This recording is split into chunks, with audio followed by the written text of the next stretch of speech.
Uchunguzi wa awali umebaini chanzo cha ajali ni kupasuka tairi la mbele na upande wa kulia kwa basi la Channel One, na hivyo kumpelekea dereva kukosa mwelekeo wa kulimudu basi lake na kuhama upande wa kulia wa barabara na kisha kugongana uso kwa uso na kosta, na mabasi hayo yote mawili kuwaka moto mkubwa ambao umeleta madhara makubwa kwa binadamu na mali kuteketea kwa moto.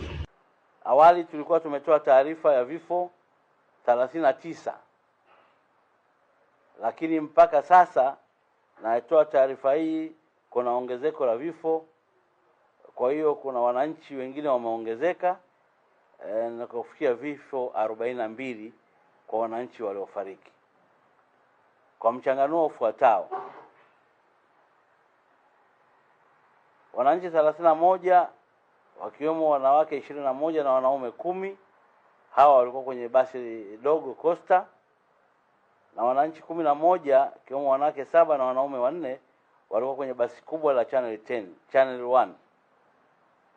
Aidha, majeruhi wote wamepatiwa matibabu waliokuwa 28, ambapo kati yao 13 ni wanaume na 15 ni wanawake. Majeruhi wote hao